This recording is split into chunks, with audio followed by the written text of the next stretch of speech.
Kita rekam dulu. Oke. Kita akan segera masuk ke pengajarannya. Jangan lupa ini pengajaran dan juga praktek mengajar ya. Bagi teman-teman yang mau praktek mengajar, membagikan firman Tuhan, membagikan pengajaran, silakan nanti praktek pada sore hari ini. Nah, ini tentang pindah kerajaan kita udah bahas berulang-ulang bahwa seseorang yang mendengar Tuhan Yesus bicara dan juga percaya kepada Bapa, maka ia sudah pindah dari dalam maut ke dalam hidup. Dan bagaimana caranya agar kita tahu bahwa kita sudah pindah? Dalam 1 Yohanes 3 ayat 14 dikatakan bahwa kalau kita mengasihi saudara kita, maka ia sudah pindah dari dalam maut ke dalam hidup. Barang siapa ia tidak mengasihi, maka ia tetap ada dalam maut.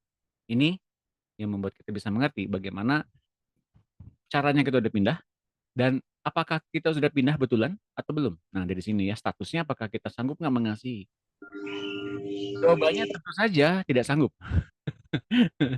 Karena kesanggupan itu datangnya dari Tuhan. Yang memberikan kesanggupan itu adalah datangnya dari Tuhan. Kita tuh sendiri dengan segala kekuatan kita tuh nggak sanggup.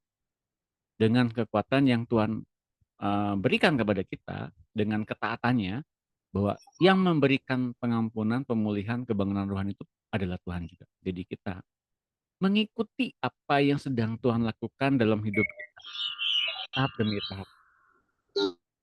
Oke, saya minta ini di 1,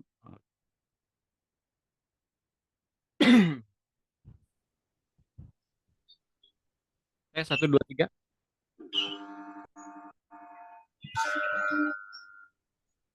Putus-putus. Kembali ke laptop. Mohon maaf sinyalnya masih perlu kesesuaian. Apakah saya sekarang jelas terdengar suaranya? Ya Pak, sudah Pak. Sudah ya? Pak. Oke, kita lanjutkan. Nah, sini bahwa kita udah pindah itu karena kita sanggup mengasihi. Mengapa kesanggupan itu kita terima? Ya, kita mempunyai kesanggupan untuk mengasihi, sedangkan sebetulnya kita punya hati yang cenderung ingin menerima pamrih. Nah, kesanggupan itu datangnya dari Tuhan. Yang memberikan kekuatan, kesanggupan, keberdayaan kepada kita itu Tuhan. Yang memberikan kepada kita kemampuan semua. Kitanya terbatas. Nah, bagaimana caranya untuk kita bisa mengasihi? Mengikuti saran dari Tuhan. Mau atau tidak. Bukan masalah sanggup apa tidak. Mau atau tidak mengikuti saran dari Tuhan. Ikuti aja. Ya, teman-teman.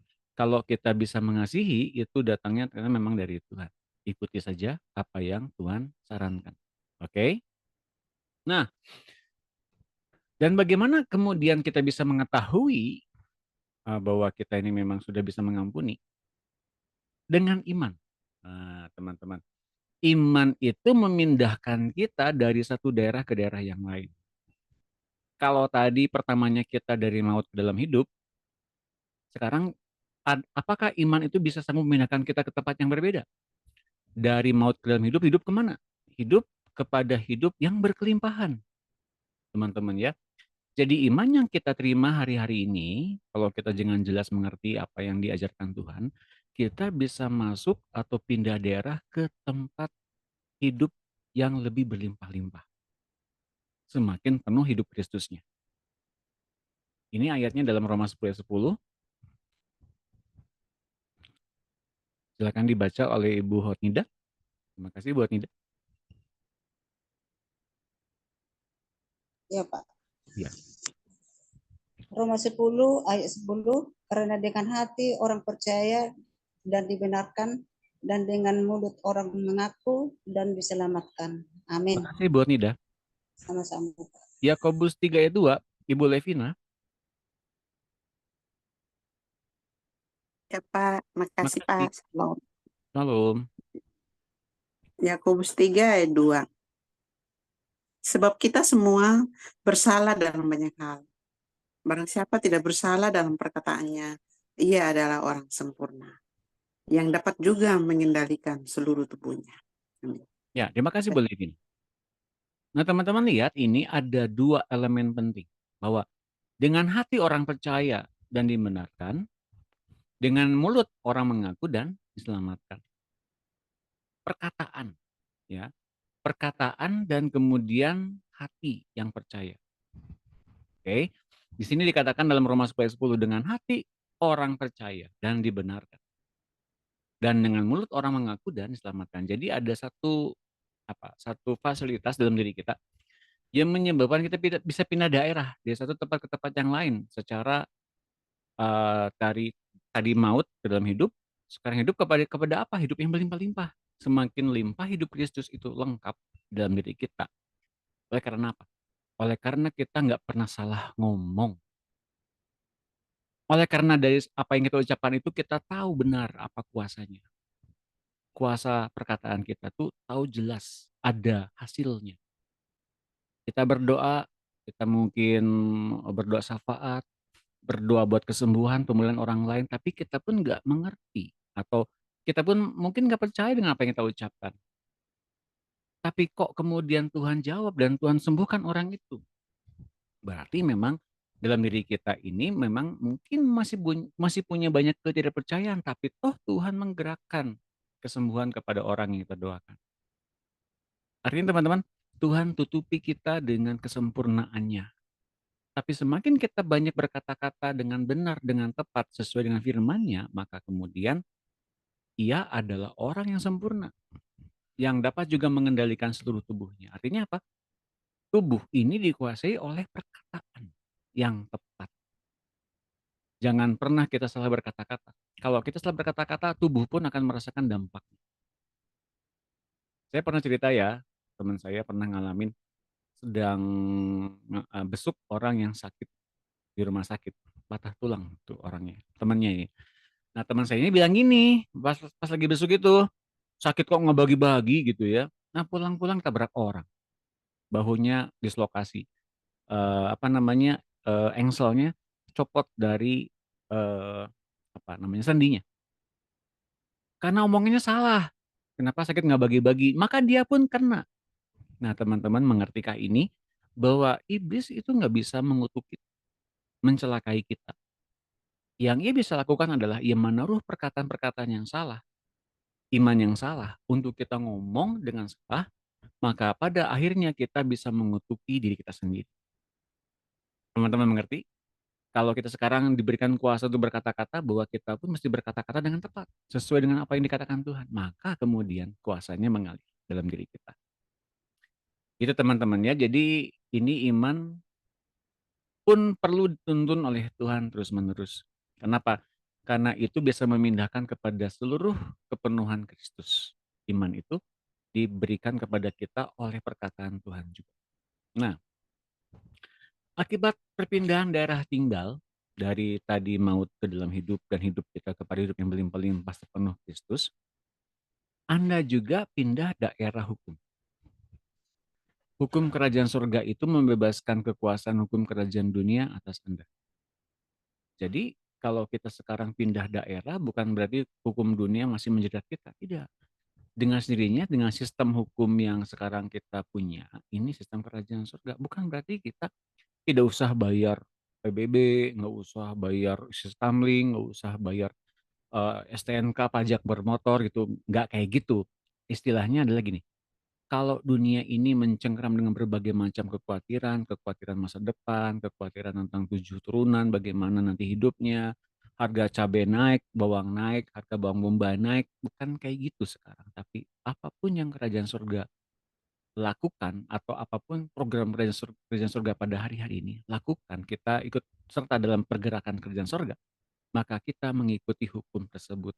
Dan hukum tersebut ya, kalau kita bisa melihatnya dengan jelas di perjanjian lama. Bila kita sungguh-sungguh mendengarkan suara Tuhan, maka berkat ini datang kepada kita. Nah, teman-teman, kunci berkat itu muncul, itu datangnya dari ketaatan kita kepada Tuhan. Mengikuti apa yang sedang Tuhan perintahkan kepada kita dan kita melakukannya, maka berkat itu mengalir dengan derasnya dalam diri kita. Nanti baca dalam Ulangan 28 ya, mari kita lihat ayatnya. Seluruh janji Tuhan itu ada di perjanjian lama. Di perjanjian baru memang nggak ada apa, ada. Nah, dengan kita mengikuti Tuhan Yesus, maka kita jadi ahli waris. Itu ayatnya ada. Nah, Ulangan 28 ayat 1 coba. Oke, kita lihat dulu ayatnya. Yang baca silakan Ibu Made.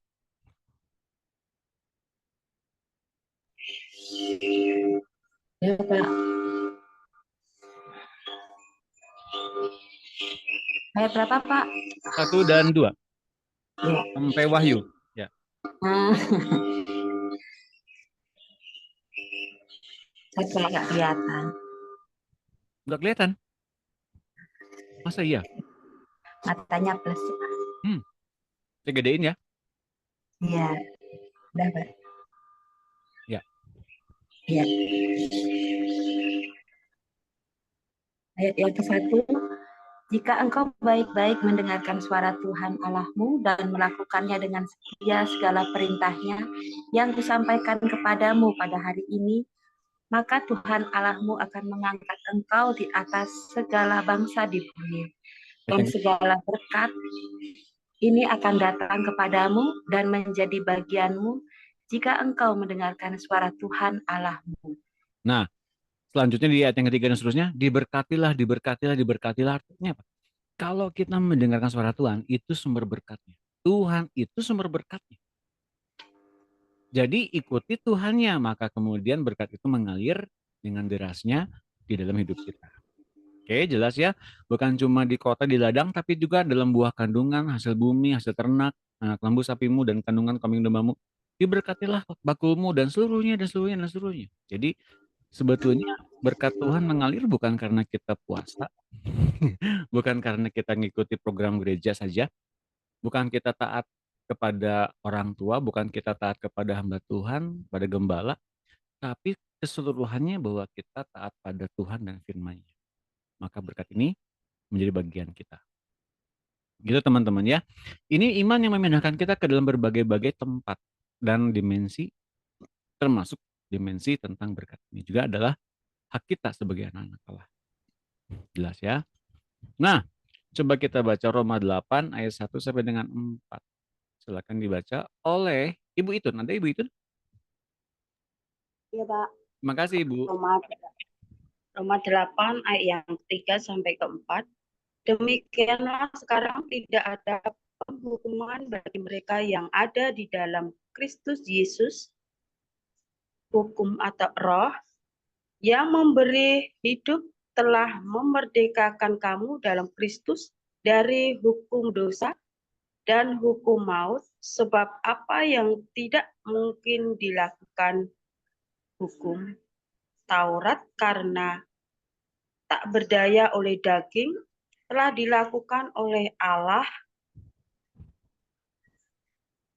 dengan jalan mengutus anaknya sendiri dalam daging, yang serupa dengan daging yang dikuasai dosa karena dosa. Ia telah menjatuhkan hukuman atas dosa di dalam daging, supaya tuntutan hukum Taurat digenapi di dalam kita yang tidak hidup menurut daging, tetapi menurut roh. Terima kasih Bu Itun. Roma 8 ayat 20 sampai dengan 21. Oke. Ibu Emi bisa baca tolong?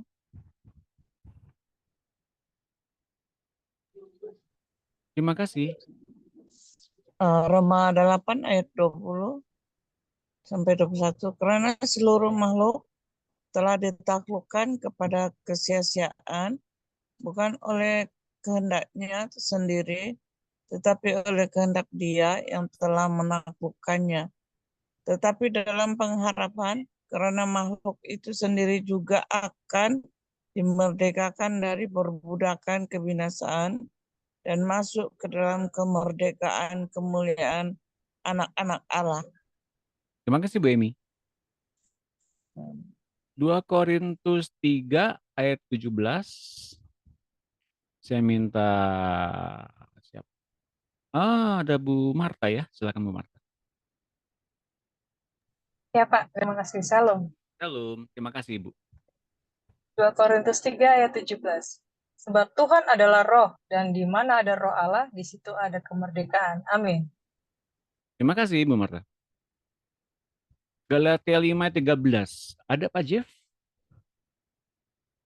Bisa tolong baca, Pak?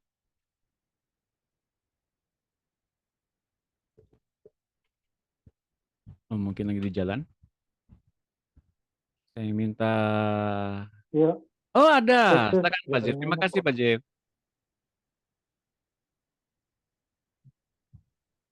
Galatia 5:13. Ya.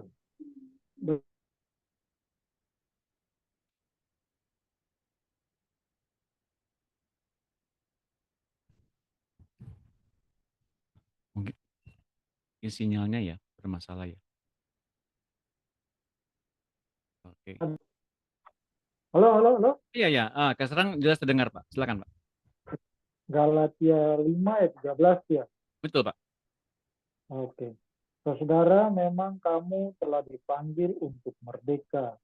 Tetapi janganlah kamu mengutamakan kemerdekaan, mempergunakan kemerdekaan itu sebagai kesempatan untuk kehidupan dalam dosa. Melainkan, layanilah seorang akan yang lain oleh kasih.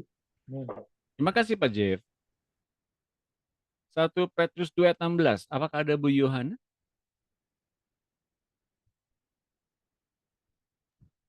Ya, salam Mbak Doni. Halo, Mas Ibu. Terima kasih Bu. 1 Petrus 2 ayat 16.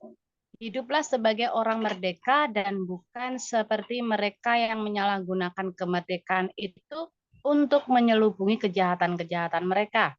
Tetapi hiduplah sebagai hamba Allah. Terima kasih Bu Yohana. Sama-sama, Pak. Iya, makasih itu semua teman-teman. Oke, mari kita lihat Roma 8 ayat 1 sampai dengan 4.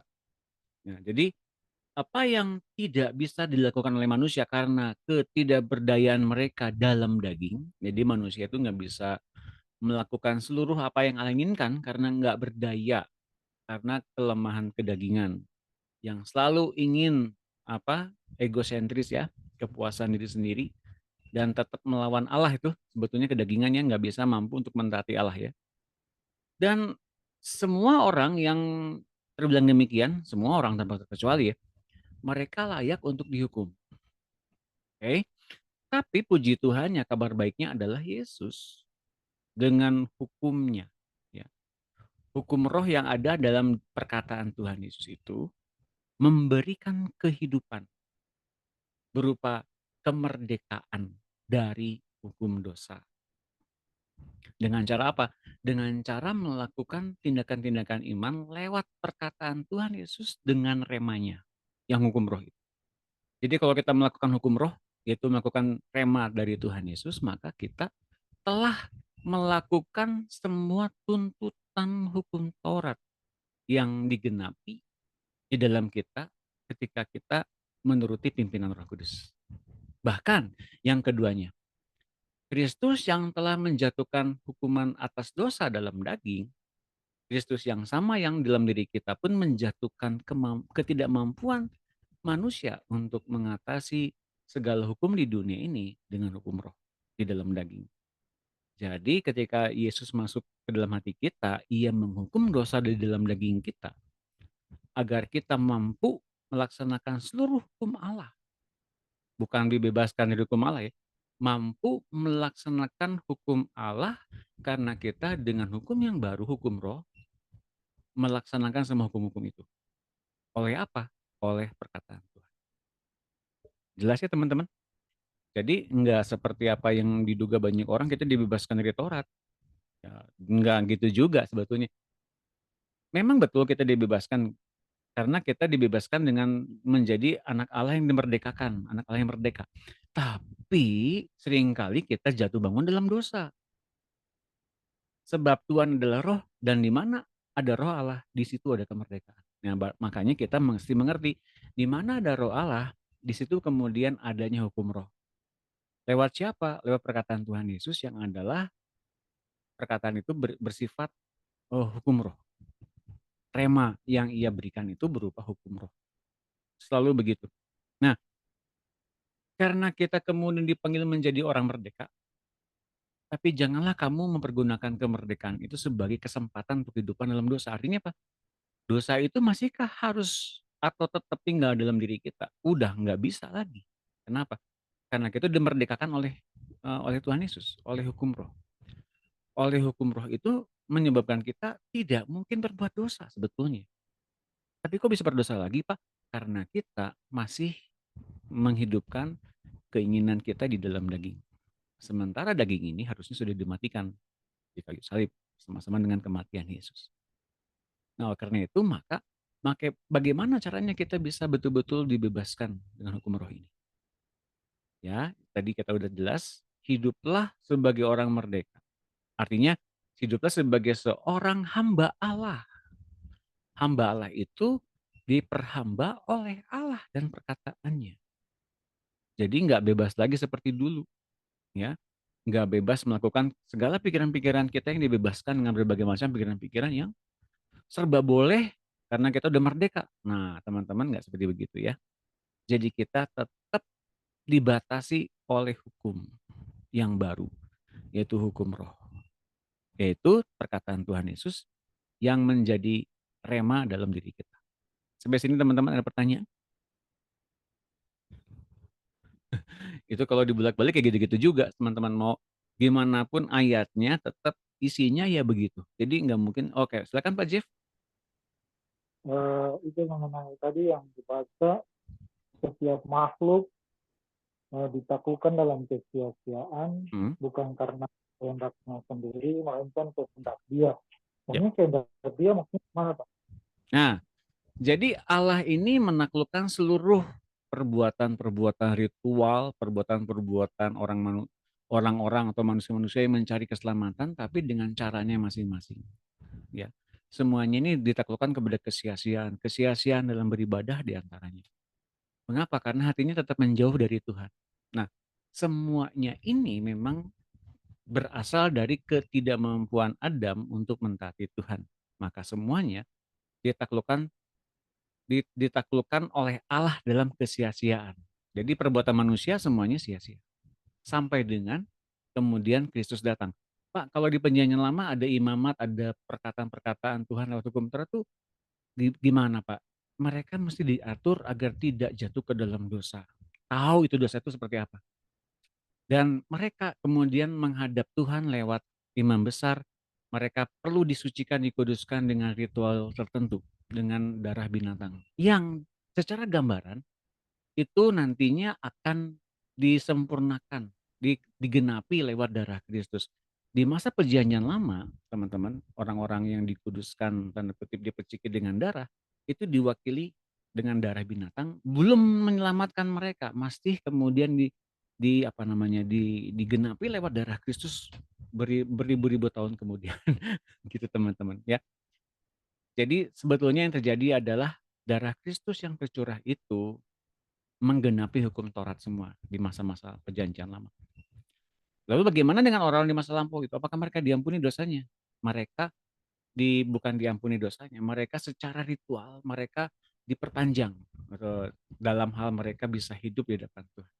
Bukan diampuni dosanya. Diampuni dosanya ketika darah Kristus tercurah sebagai anak domba. Baru di masa itu dosa benar-benar diampuni. Itu Pak Jeff. Jadi itu semuanya tergolong kesia-siaan ya, masih tergolong kesia-siaan ya, ditaklukkan dalam kesia-siaan. Jadi masih belum bersifat permanen, masih sementara, jadi masih tergolong sia-sia juga ya. Nah, gini. Kalau kesia-siaan di masa itu memang nggak sia-sia, karena memang ada aturan hukum Tauratnya. Tapi di masa kini, kalau orang yang zaman sekarang masih memperlakukan hukum yang lama, itu sia-sia. Itu Pak. Oh iya. Oke, berarti sampai nabi-nabi pun dulu masih, walaupun dia kelas nabi, tapi sebelum zamannya Yesus, berarti ketika dia matinya masih ditampung di Hades semua ya. Iya, betul. Betul, Pak. Nah, termasuk Elia ya. Elia yang adalah manusia kedagingan pun juga sama. Manusia berdosa sama. Betulnya, Pak. Akhirnya ketika kematian Kristus, dia harus turun untuk memberitakan Injil juga ya. Betul. Bahwa sudah digenap oleh dia. Betul. Dan semua ke Firdaus. Betul. Berarti Firdaus sama Hades ini penantian sementara. Penantian Hades itu penantian masih sebelum zaman Kristus, dan ketika zaman Yesus penantiannya dipindahkan ke Firdaus. Betul. Gitu kan? Nah, Sekarang yang sudah dipindahkan itu ketika Yesus menjadi imam besar ya, ketika mencurahkan darah di depan Allah di waktu Paskah ya, waktu di zaman 2000 yang lalu itu memang betul-betul memindahkan banyak orang di Hades, termasuk nabi-nabi perjanjian lama. Dan mereka sekarang ada di Firdaus, menunggu kita disempurnakan dengan tubuh yang baru, tubuh kebangkitan. Gitu, Pak. Jadi kesimpulannya penantiannya dipindahkan tempatnya. Ya, Ya, yang dulunya di sekarang dipindahkan untuk sementara juga ya di di hotel. Firdaus. Betul. Oh, gitu.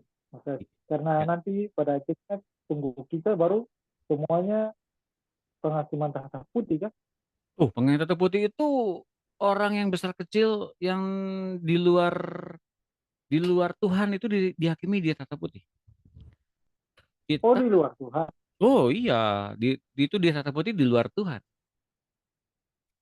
Bagi kita hamba-hamba Tuhan itu di pengadilan hamba-hamba. Oh iya. Lama udah lewat, udah lupa juga. Oke, siap. Nanti tinggal dilihat rekamannya, Pak. Rekamannya dilihat lagi. Iya, Pak Maka. Terima kasih. Jadi sebagai pengingat lagi ya, orang Kristen yang sekarang kemudian meninggal kemana Pak? Ke Firdaus. Kok bisa tahu ayatnya Pak? Ya karena udah pindah daerah gitu loh. Mendengar Tuhan dan percaya kepada Allah yang utus Yesus, pindah daerah dari dalam maut ke dalam hidup dan tidak turut dihukum. Jadi bagi kita yang sekarang orang Kristen tidak menerima penghukuman, ya, tapi menerima pengadilan. Pengadilan apa? Pengadilan hamba-hamba kelak. Oke, gitu ya. Pak, penghakiman sama pengadilan bedanya apa? Kalau penghakiman itu di hadapan pengadilan Tahta Putih. Kalau penghakiman ya, kalau penghakiman di dalam Tahta Putih. Tapi kalau pengadilan hamba-hamba itu berikan keadilan. Sejauh mana hamba-hamba ini menerima bagian-bagian menguasai bersama-sama dengan Tuhan Yesus di kerajaan 1000 tahun. Nah, itu bedanya. Teman-temannya mengingat kembali buku 10. Jelas? Jadi kalau ada orang Kristen yang meninggal kemana? Ke Firdaus. Kita secara literal begitu ya. Pak, kalau orang Kristen-Kristenan gimana? Ya. Oke. Berarti nggak pernah dengar suara Tuhan ya, teman-teman. Oke, jelas teman-teman? Oke, ada lagi pertanyaan?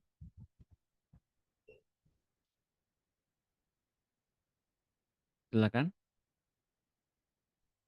Tidak ada? Saya teruskan kalau nggak ada. Mungkin masih bingung juga. Nggak apa-apa. Lagi. Sedikit lagi ya. Menghapus sejarah masa lampau. Karena darah Tuhan Yesus yang tercurah di Golgota, maka dosa kita yang banyak dihapuskan. Bila dengan iman, kita mengakui penebusan itu. Sedemikian sehingga seolah-olah kita tak pernah berbuat dosa. Oke. Nah, ini yang saya bagikan barusan kan buku 1. Nanti diperdalam di buku 7. Oke. Diperdalam di buku 7. Mungkin teman-teman udah tahu ya. Bahwa ketika seseorang berdosa, ya, melanggar hukum Tuhan, ada kenajisan yang masuk di mana kita melanggar hukum, selalu ada kenajisan yang masuk. Seperti apa kenajisannya saya nggak tahu. Yang masukin kenajisan adalah roh maut.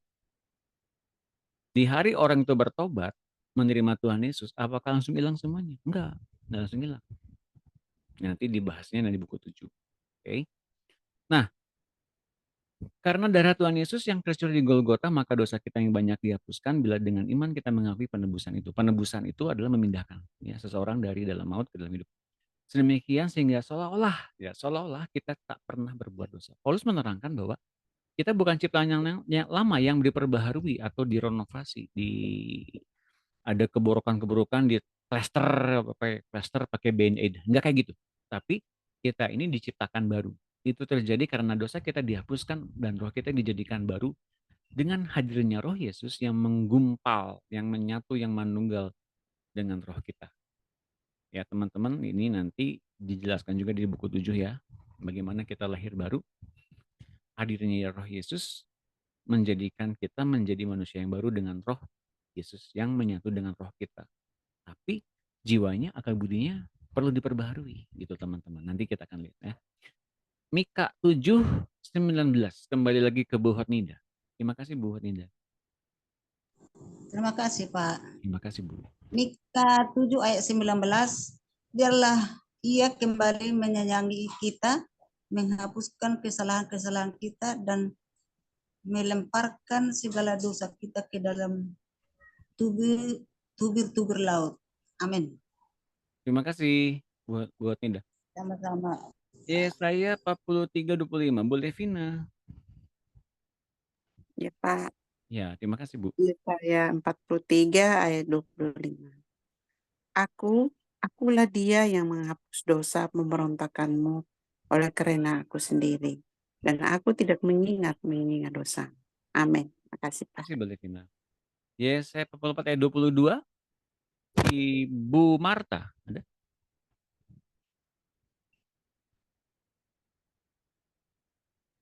Adakah di Bu Marta? Iya, Pak. Terima kasih. Silakan. Yesaya 44 ayat 22. Aku telah menghapus segala dosa pemberontakanmu seperti kabut diterbangkan angin, dan segala dosamu seperti awan yang tertiup.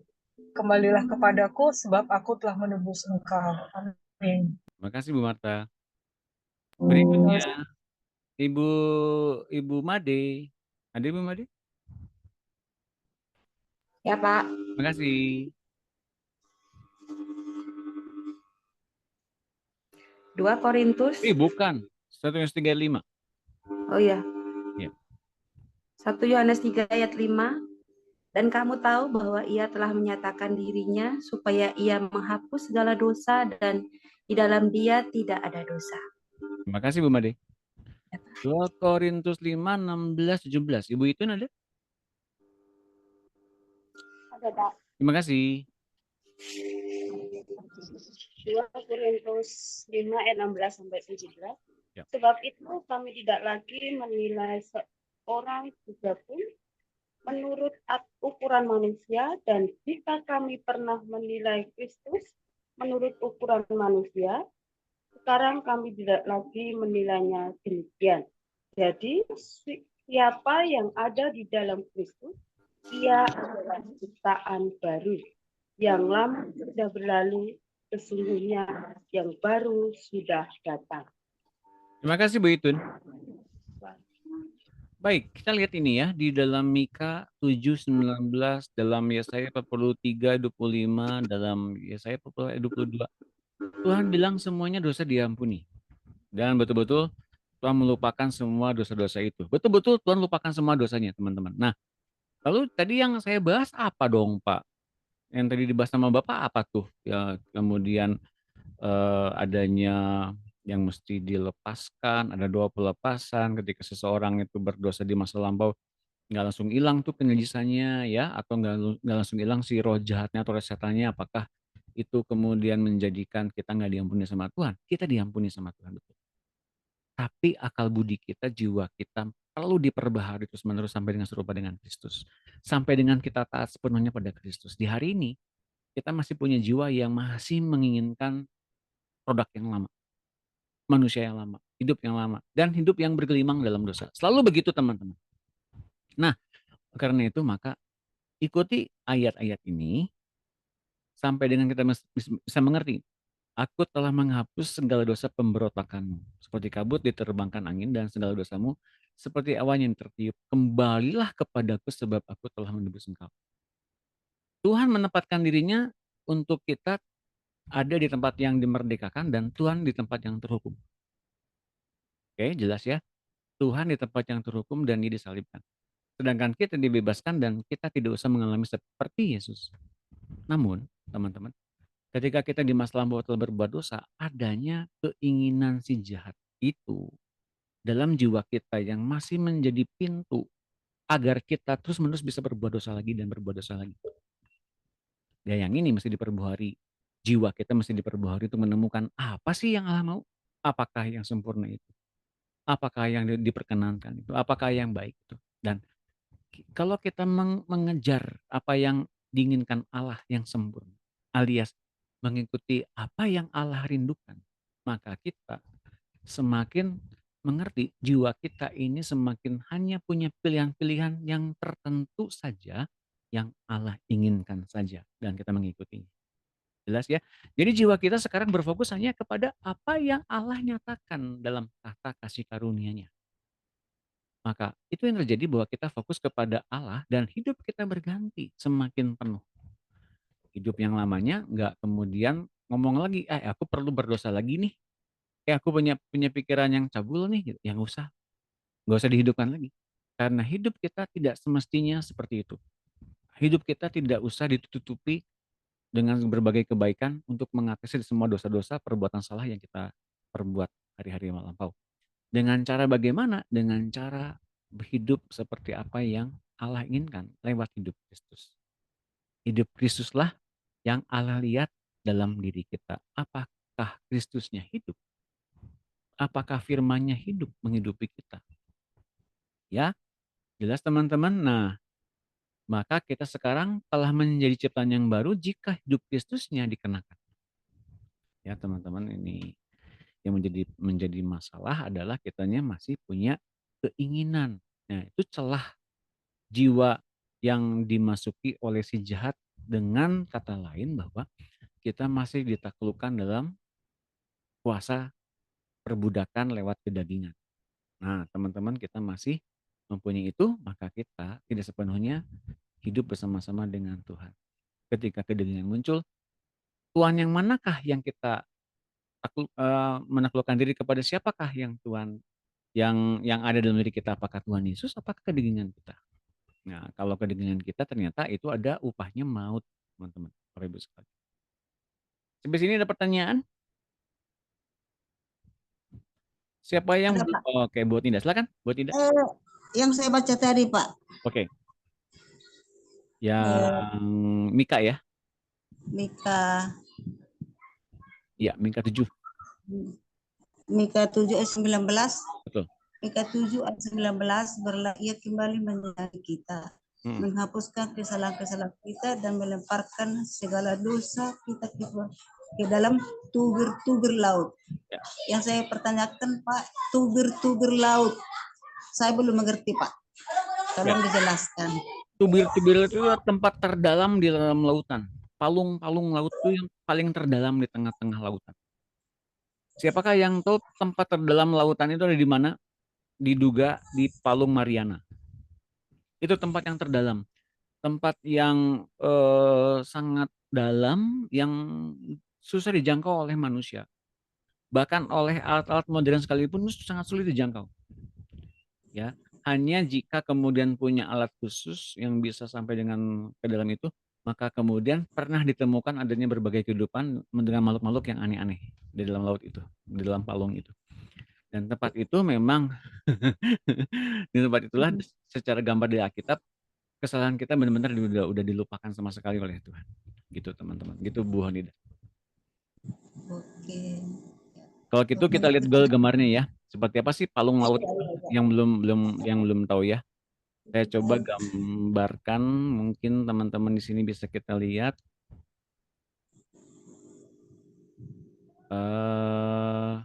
Oke, saya akan cari gambarnya. Palung. Ini misalnya contohnya Palung Mariana. Nah, ini dia Palung Mariana seperti begini. Oke. Tuh.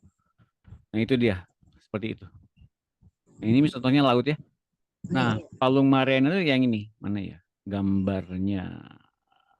Loh, hilang.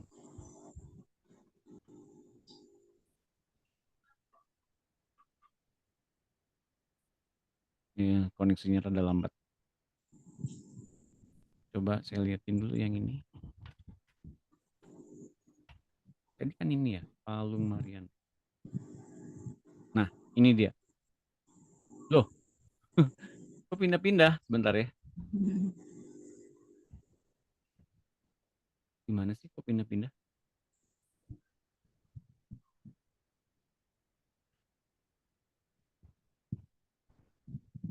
Ya ini. Ini Bu, Palung Mariana. Contohnya. Nah, di tempat ini, yang terdalam ini, gambarannya bahwa kita segala dosa kita dan kesalahan kita dilupakan Tuhan di tempat yang terdalam ini. Nah tadi, nah ini pindah-pindah terus ya, kok bisa gitu sih? Nah ini contohnya.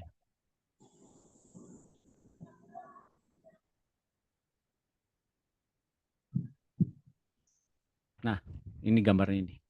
Ini tempat yang terdalam di seluruh alam, di seluruh dunia, di seluruh bumi ini. Ini tempat yang paling dalam. Dalamnya seperti bagaimana? Ya itu, ini gambarnya. Nah itu dia gambarnya. Itu Samudra Raya ini biasanya segini. Nah ini palung Mariana ke dalam sini. Palung. Tubir-tubir laut tuh kayak gitulah ceritanya. Itu Bu. Oh iya, iya, iya. Mudah-mudahan jelas. Iya, ya makasih Pak. Terima kasih buat Ida. Oke, yang lain? Ada pertanyaan yang lain? Itu, Pak, yang Oke, boleh Vina, silakan. ya yang apa ciptaan baru itu ada tadi ayat tuh Pak. Nah,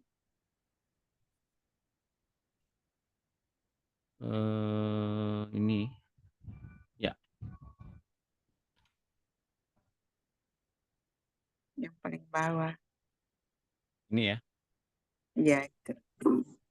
Ya, kita kan sudah ciptakan di dalam Kristus. Jadi siapa yang ada dalam Kristus ada ciptaan baru. Yang lama sudah berlalu, sesungguhnya yang baru sudah datang. Tapi ciptaan baru berarti rohnya kita yang baru kan Pak. Jiwanya belum ya. Jiwanya Jiwanya itu perlu diperbaharui lagi. iya jiwanya. Hmm, Jiwanya itu perlu diperbaharui terus menerus. Iya betul, Pak ya. betul. Jadi kan jiwa itu kan kaitannya dengan pikiran. Jadi pikiran ini yang padahal kan dibilang ciptaan baru yang diperbaharui sehari ke sehari itu kan dalam pikiran, dalam roh. Iya. Iya, yang di Kolose kalau tidak salah. Itu tapi kenyataannya kita itu lebih banyak ini apa ya? eh, berputar-putar di pikiran. Jiwa maksudnya di jiwa. Jadi masalah itu ya tetap ada di situ gitu. Itu sih Pak masalahnya, masalah yang saya tanya itu seperti itu. Memang sih dibilang ciptaan baru, berarti hati sudah menjadi baru, hidup sudah menjadi baru. Cuma jiwanya ini yang harus dibaharui. Yang pikiran itu Pak yang dibaharui ke sehari ke sehari itu kan berarti jiwa ya Pak. Iya. Saja Pak, makasih. Ya, jadi pertanyaannya adalah? Pertanyaannya itu sudah menjadi ciptaan baru, tapi jiwanya itu masih harus dibaharui lagi gitu, dibersihkan gitu. Itu apa beda ya dengan ciptaan baru. Jadi selama kita hidup ini jiwanya itu mengalami proses terus. Sedangkan kita sudah ada dalam ciptaan baru. Itu masalahnya apa ya? Pertanyaannya artinya kenapa bisa begitu? Artinya kita harus masih bergelut di situ. Oke. Mungkin kalau saya nangkep gini, roh Yesus yang diterima oleh kita itu kemudian menyatukan, roh kita dipersatukan dengan roh Yesus, tapi jiwa kita apakah menyatu dengan Tuhan Yesus, menyatu juga kan dengan Tuhan Yesus enggak? Nah, pertanyaannya saya jawab gini, jiwa kita itu adalah pilihan-pilihan kita selanjutnya. Kita ini tidak seperti robot yang kalau robot tuh nggak punya jiwa, tapi kita punya jiwa. Nah, jiwa ini kalau nurut Tuhan Yesus terus-menerus, maka kita terbukti mengasihi Tuhan Yesus. Tapi kalau kemudian kitanya on off mengikuti Tuhan Yesus, terbukti bahwa kita masih mendua hati. Hati yang mana? Hati lama dan hati yang baru. Kita masih punya dua hati di area yang berbeda. Artinya ngikut Tuhan Kalau kitanya lagi senang ngikut Tuhan, tapi kalau kitanya lagi sebel, ya nggak ngikut Tuhan. Itu sama dengan orang yang masih belum diselamatkan sebetulnya. Nah, kalau orang yang telah diselamatkan gimana, Pak? Ya, ia telah menerima apa yang diberikan oleh Allah, yaitu lewat diri Yesus, berupa perkataan-perkataan yang menghidupkan. Jiwanya nerima apa enggak? Merespon apa enggak? Nah, kalau enggak berarti orang itu hanya menerima Kristus hanya di dalam bentuk religius saja, dalam bentuk hal-hal agamawi saja, tapi dalam pembaharuan akal budinya belum. Nah, yang begini banyak. Gitu ya. Nah, kalau dia belum merespon panggilan Tuhan, belum merespon apa yang dia diajarkan Tuhan, berarti dia belum memperoleh keselamatan sesungguhnya. Belum mau diselamatkan Tuhan. Masih ingin tinggal dalam maut, belum pindah daerah. Jadi tidak heran kalau ya begitu-begitu aja muter-muter aja gitu dan omongannya gitu-gitu aja. Pikirannya gitu-gitu juga gitu. Artinya apa? Tidak bisa menerima apa yang Tuhan nyatakan kepada dia dan dia masih ada dalam maut. Tuhan pun nggak bisa nolong dia kalau dia begitu karena dia lebih milih maut. Itu bro, boleh ini. Iya Pak, saya apa? Kan saya pernah tuh merenungkan ini. Hmm? Terus saya bilang sudah menjadi ciptaan baru, kalau mengalami kelahiran baru, berarti kita harusnya memiliki cara berpikir yang baru, seturut dengan Tuhan. Jadi terus kan ada firman, kasihlah Tuhan Allahmu dengan segenap hati, segenap jiwa. Berarti jiwa itu kan ada pikirannya di dalam, kehendak. Jadi berarti mengasihi Tuhan dengan segenap pikiran juga. Nah, berarti ya pikiran itu juga harus selaras dengan firman, harus dibawa ke Tuhan juga, gitu. Jadi saya tuh mendapat apa ya pemahaman dari situ. Iya. Jadi iya, jadi menjadi ciptaan yang baru itu kita juga harus minta Roh Kudus untuk mengasihi Tuhan dengan segenap jiwa. Kalau Iya. segenap hati, pasti kita sudah alami itu segenap hati. Tapi segenap jiwa ini kan ada pikiran di dalamnya. Jadi Segenap bagaimana hati, supaya jiwa, segenap hati ya, pun kadang-kadang kita nggak bisa segenap hati loh. iya. Artinya itu kita benar-benar mau menyatu dengan Roh Kudus. Dituntun terus. Jadi segenap pikiran, segenap hati itu kita benar-benar hati itu melekat dengan Tuhan gitu.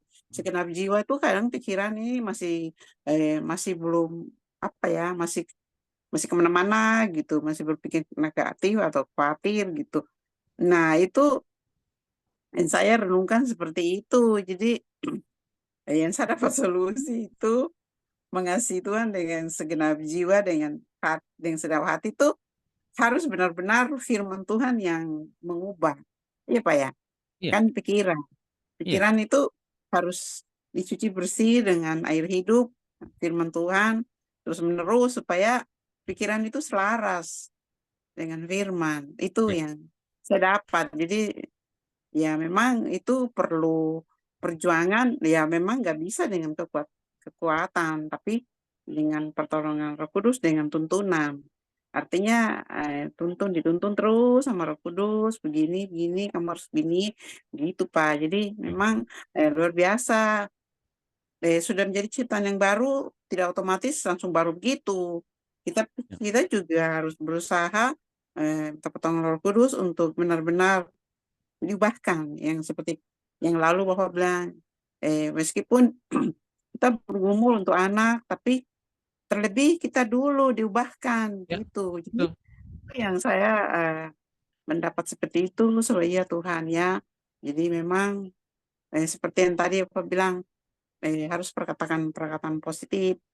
Jadi saya katakan, anak saya sembuh, ya, sembuh gitu. Meskipun mungkin dibilang dokter umum, itu sembuh. Pokoknya pikiran sembuh. Jadi benar, memang Tuhan kerjakan sesuai dengan perkataan kita, kan perkataan itu kan roh ya Pak. Jadi memberi hidup Yang sakit siapa, Roh Bu? Yang Kudus. sakit. Yang sakit siapa? Ya, Yang sakitnya siapa? saya punya cucu kemarin. Nah, gini, untuk gini, kan kalau cucu atau orang lain, orang yang orang luar atau maksudnya sesama kita, orang yang mungkin pengertiannya nggak sama dengan kita, ya. Kita mau doakan, tapi orang yang belum terima nggak akan sembuh. Iya.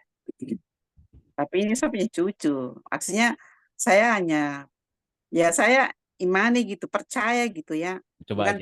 Bukan pakai perasaan, Pak. Memang saya benar-benar pegang firman gitu. Jadi dia di rumahnya, saya di sini.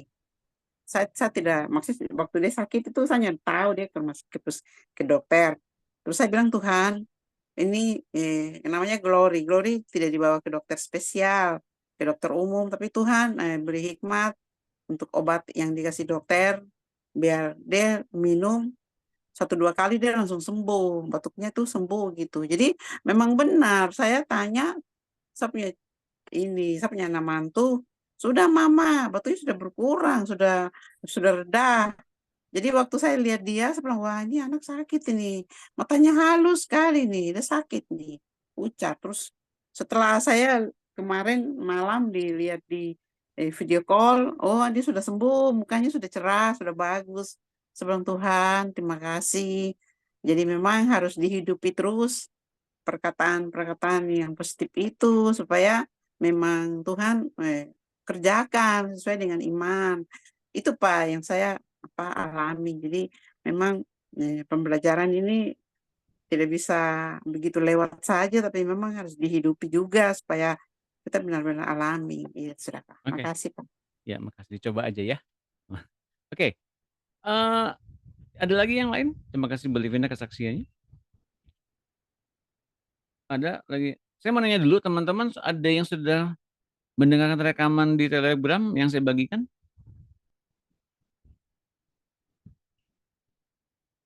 Ada yang sudah mendengarkan? Yang sudah mendengarkan? Belum. Iya, belum, Pak. Belum nonton, Pak.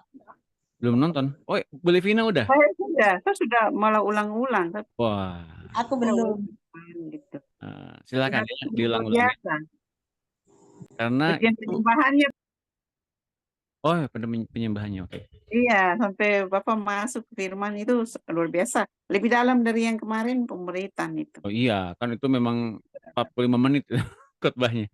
Panjang itu Iya, khotbahnya. panjang. Itu nggak dipotong, itu udah termasuk ibadah rayanya. Nah, iya, terima kasih Pak. Ya, terima kasih juga Bu Levina sudah menyimak dan belajar dari khotbah ya. Oh, teman-teman yang belum menyimak, belum mendengarkan, silakan kunjungi Telegram FFG. Yang belum masuk grup, silakan nanti download Telegram dulu, baru bisa masuk grup. Nanti masuk ke FFG Telegram, di Telegram ya. Kenapa di FFG nggak bisa di WA Pak? Kalau di WA itu datanya lebih banyak, jadi nggak bisa masuk di grup WA. Juga saya kesulitan untuk kemudian memutarnya, menjadikannya jadi bentuk yang lebih kompak, yang lebih sederhana, karena suaranya dan bagaimana saya nggak punya softwarenya. Jadi teman-teman silakan kunjungi di Telegram dan ikuti pelajaran tentang Abraham. Memberkati banget teman-teman, silakan ya. Pak, Ya. itu rekaman yang Bapak kirim itu kan bulan Juni. Terus kemarin yang habis khotbah. Tapi kok dia selesai, dia nyambungnya ke yang tanggal 30 April. Nyambungnya ke tanggal 30 April. Oh, 30 April. Jadi dia terbuka lagi. Terus itu karena Ibu nyimpennya di HP mungkin, jadi dia terbuka lagi di album HP-nya Ibu. Iya, di ini sudah di Telegram. Telegram, bisa ya? Iya, jadi saya lihat, tapi kok nyambung juga gitu lah, soalnya kok setiap terbuka gitu. Jadi saya ikuti juga. Nah, boleh diulang-ulang lagi ya. Dan biasanya Roh Kudus akan perdalam lagi di area mana yang kita akan dituntun oleh Dia. Ya teman-teman yang sudah mendengarkan seperti Bu Livina tadi, nanti akan ada pendalamannya secara pribadi dari Roh Kudus. Kita mau dalamin wilayah mana sih, gitu ya. Contohnya ketika Abraham dituntun keluar dari Mesopotamia dan mendapatkan berkat-berkat, ada pendalamannya. Bagaimana kemudian dia hendak mewariskan ini pada Eliezer, ada pendalamannya. Bagaimana kemudian dia punya anak, lalu kemudian punya cucu, kemudian cucunya jadi penindas bangsa Israel di Mesir, Siapa yang baru tahu? Siapa yang baru tahu? Ada yang baru tahu cucunya Esau ternyata jadi penindas bangsa Israel di Mesir. Siapa yang baru tahu? Ternyata itu berasal dari Esau. Luar biasa ya. Jadi benar-benar Tuhan tuh menjadikan manusia itu sebagai pion-pionnya aja gitu ya. Apakah ada orang yang dijadikan sebagai bejana yang mulia atau malah sebaliknya? Oh, itu Tuhan yang pilih. Mau kita gimana ternyata Tuhan sebelum kita masuk menjadi orang yang seperti bagaimana Tuhan pulihkan. Yang pasti adalah gini, teman-teman menyediakan diri untuk dipulihkan sampai dengan totally seperti Kristus. Tidak mungkin ada lagi kemungkinan untuk jatuh. Maka kemudian kita bisa mengerti kalau kita sudah dibereskan sedemikian sehingga kita bisa selesai dengan diri kita sendiri, maka kita punya one way love. Nah, apa itu one way love? Nah, silakan ikuti khotbahnya nanti di Telegram ya, teman-teman, one way love. Bu Levina mau bagiin sesuatu tentang one way love? Oh, one way love. Apa yang Bu Levina dapat tentang one way love? Cinta sepihak. Apa kan itu kan bahasa Inggris, Pak. Jadi saya agak kurang. Oh, gitu. Ya, one way love ya. Ketidakmampuan kita dalam mengasihi itu memang sangat natural. Tapi kemampuan untuk kita mengenal Allah itu diberikan oleh Allah sendiri.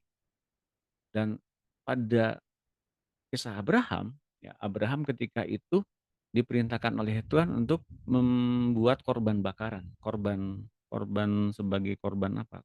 Perjanjian dengan Tuhan. Dan Abraham dibikin tidur ketika hendak mengadakan perjanjian itu dia dibikin tidur. Dan di tengah-tengah korban itu Tuhan ngomong sama Abraham setelah dia berjalan menyusuri perjanjian, menyusuri di antara korban-korban yang disembelih dua itu, dibelah dua itu. Mengapa Tuhan membiarkan Abraham tidur? Karena Abraham itu tidak mungkin bisa melakukannya. Hanya Tuhan yang sanggup bisa melakukannya.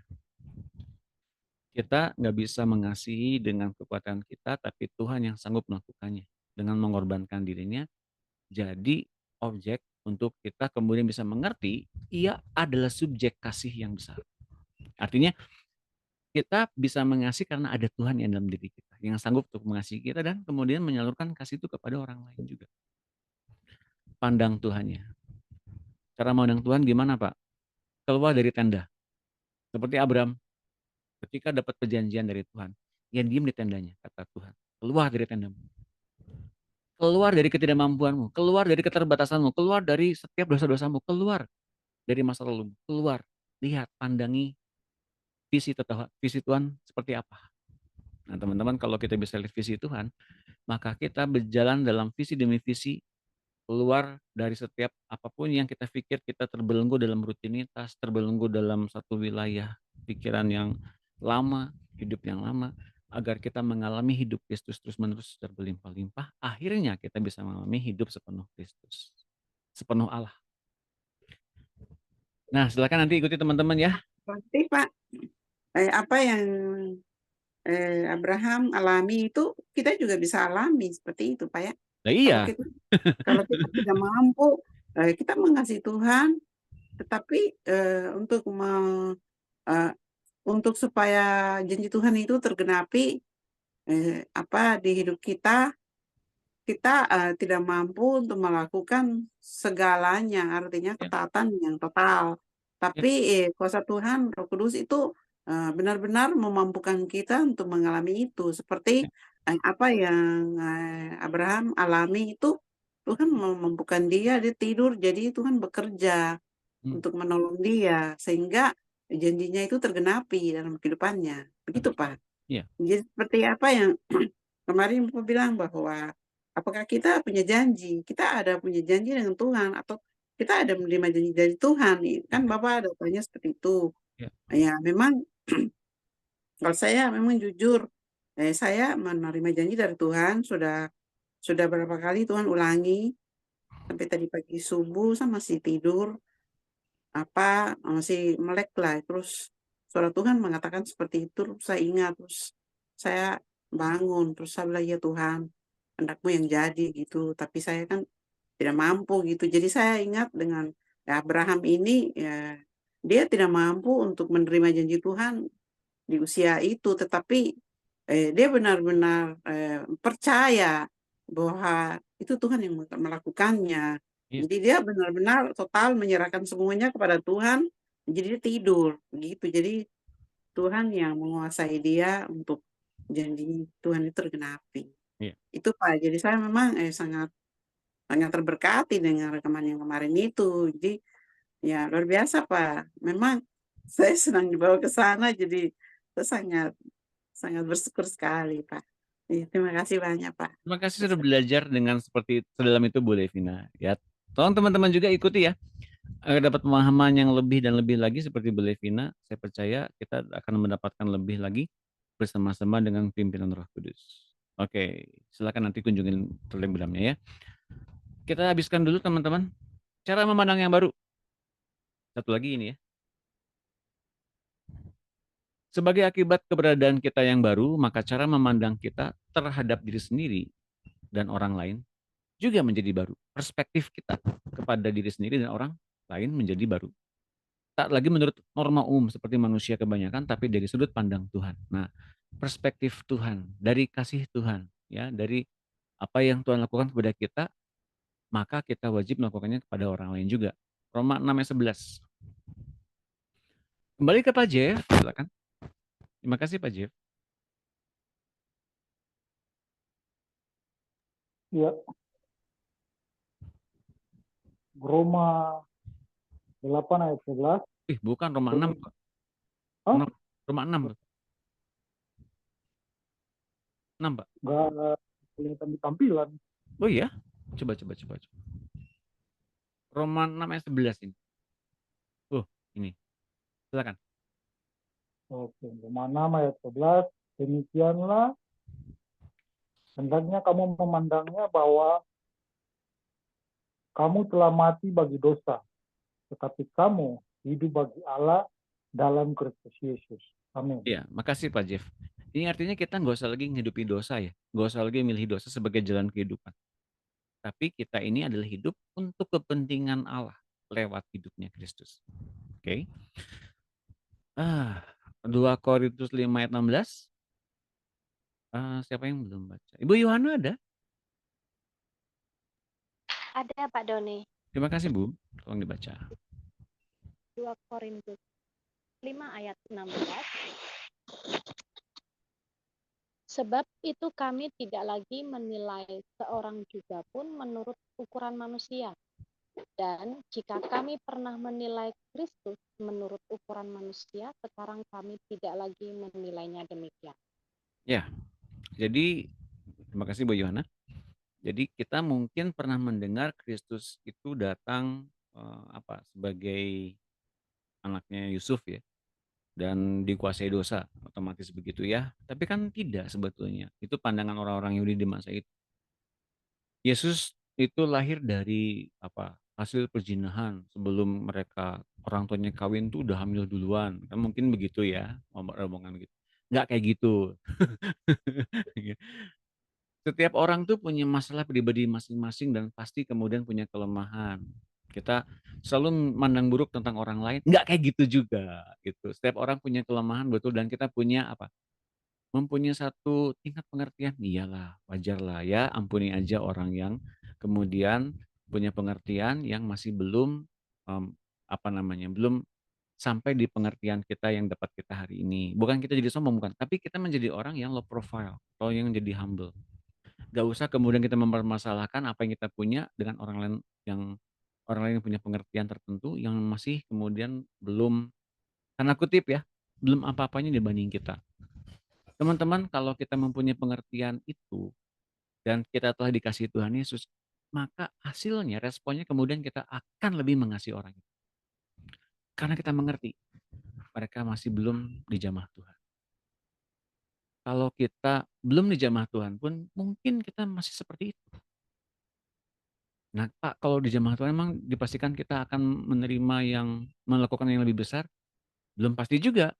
Sejauh mana penjamahan Tuhan lewat hidup kita? Apakah seluruhnya atau sebagian kecil? Dan saya ingin, dan kita semua ingin, Tuhan jamah keseluruhan hidup kita, aspek kehidupan kita, sampai keseluruhan, sampai bahkan keturunan kita, cucu cicit kita. Jangan lupa, Abraham punya anak Ishak, Ishak punya anak 2. Di dalam kandungan tuh Tuhan udah bilang, ya kan ketika dalam kandungan kan si istrinya Ishak tuh Ribka ya. Ribka tuh punya 2 anak dan dia susah banget gitu ketika dia mengandung. Tuh ini 2 anak kayaknya berantem terus. Pengen buktinya?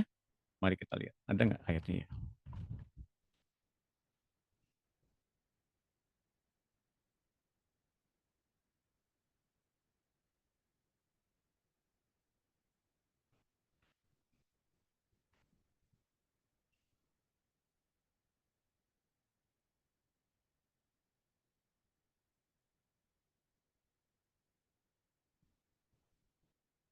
Bentar.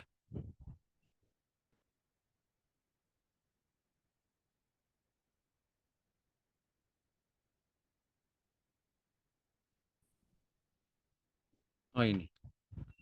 Saya liatin dulu ya. Ini ayatnya. Kejadian 25-22. Ribka merasa seolah-olah ada anak-anak yang sedang berkelahi dalam rahimnya. Mengapa aku menjadi begini, aku tidak tahan keadaan seperti ini, kata Ribka. Lalu ia bertanya kepada Tuhan tentang hal itu. Firman Tuhan kepadanya, 2 bangsa ada dalam kandunganmu, dan 2 suku bangsa akan berpencar dari dalam rahimmu. Suku bangsa yang satu akan lebih kuat dari yang lain, dan anak yang tua akan menjadi hamba kepada anak yang muda. Manakah yang lebih kuat dan manakah yang lebih lemah? Kalau kita lihat ternyata yang lebih lemah itu, kalau kita lihat ya, ini. Ya, dibesarin boleh. Kalau teman-teman mau diperbesarin pakai 2 jari ya. Abraham punya anak Ishak, Ishak punya anak 2, Esau, Yakub. Yakub ini menurunkan Israel. Esau menurunkan siapa? Ya, Esau menurunkan bangsa-bangsa juga. Di antaranya bangsa Edom. Keturunan Edom itu apa? Siapa aja? Nah, ini teman-teman ya. Esau mengambil istri 4 orang Kanaan, Yudit, Basmat, Adah, Aholibamah. Dari Adah muncullah namanya Elifas. Ini anaknya Esau. Elifas ini kawin dengan Timna. Timna ini gundik. Elifas ini punya istri Teman, Omar, Zefo, Agatam, Kenaz. Nah, Elifas ini kemudian bersama dengan ayahnya pindah ke Seir, pegunungan Seir. Dan di Seir kemudian Elifas dikawinkan dengan anaknya Seir, Timna namanya. Nah, dari perkawinan Elifas dan Timna gundiknya ini melahirkanlah suku Amalek. Siapakah Amalek? Amalek itu adalah bangsa yang menyerang bangsa Israel ketika di padang gurun. Ketika pada saat mereka kelaparan, lemah, bangsa Amaleklah yang menyerang bangsa Israel. Mengapa? Dicurigai, diasumsikan bahwa Amalek ini adalah memang cucunya Esau, punya kebencian kepada bangsa Israel. Nah, ketika Amalek dimusnahkan di zaman Yosua, ketika itu 1 harian itu dimusnahkan, ternyata masih ada yang tersisa. Kemudian menurunkan penguasa Mesir yang pertama dinasti namanya Ramses.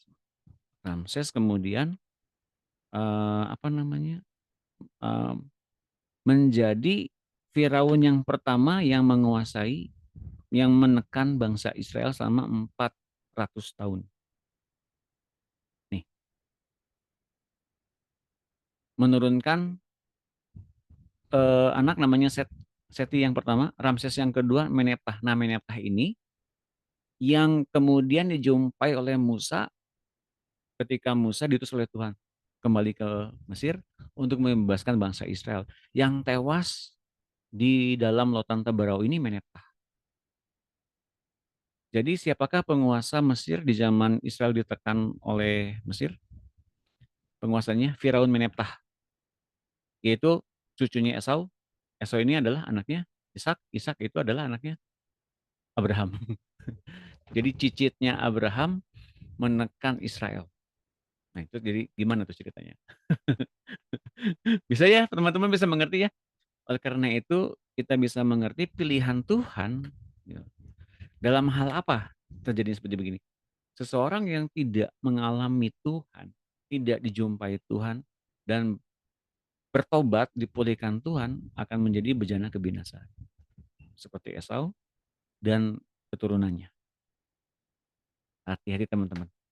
Saya berdoa teman-teman semuanya, cucu, cicit, keturunannya semuanya mengalami Tuhan semua. Amin. Tepuk tangan semuanya. Oke.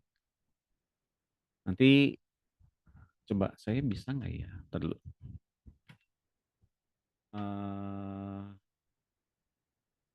Nggak bisa ini. Saya mau muter ininya nggak bisa. Mesti pakai audio ini. Oke, nanti tuh kunjungin Telegram aja ya kalau mau ya. Silakan nanti dilihat videonya. Audionya sorry, bukan video. Habiskan dulu ini. Kuasa mengampuni. Kuasa mengampuni dosa manusia adalah kuasa tertinggi yang hanya dimiliki Allah. Namun telah dikaruniakan kepada murid-muridnya Yesus setelah bangkit dari kuburnya. Lukas 5:21. Silakan dibaca oleh kembali ke Bu Levina, boleh silakan.